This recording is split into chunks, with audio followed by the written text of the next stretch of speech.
नमस्कार प्रेक्षकांनो, स्टार प्रवाहावरील ठरलं तर मग या मालिकेच्या आगामी भागात आपण पाहणार आहोत की बाईने सायलीला सांगितलेलं असतं की बबलीच्या खांद्यावर भाजल्याचं निशाण आहे आणि सायली ते भाजल्याचं निशाण प्रियाच्या खांद्यावर बघते आणि तिला कळतं की ही बबली आहे. त्यानंतर अर्जुन सायली आता प्रिया आणि प्रतिमाचा DNA टेस्ट करायला ठरवतात. अर्जुन म्हणतो की आता बबली खरी तन्वीचा DNA टेस्ट लॅबमधून देणार आणि मग आपल्याला बबलीकडूनच कळेल की खरी तन्वी कोण आहे, कारण प्रतिमा आत्या आणि सिनियरची खरी मुलगी तन्वी कोण आहे हे फक्त प्रियालाच माहिती आहे.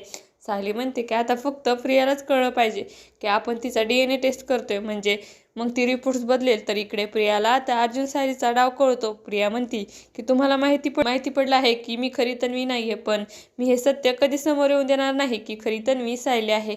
त्याच प्रियाने एका भलत्याच मुलीची खरी तन्वी बनवून सगळ्यासमोर उभी करते. असं काही आपल्याला येणाऱ्या भागात पाहायला मिळणार आहे. तुम्हाला जर आपला व्हिडिओ आवडला असेल तर चॅनलला लाईक, शेअर आणि सबस्क्राईब करायला विसरू नका. धन्यवाद.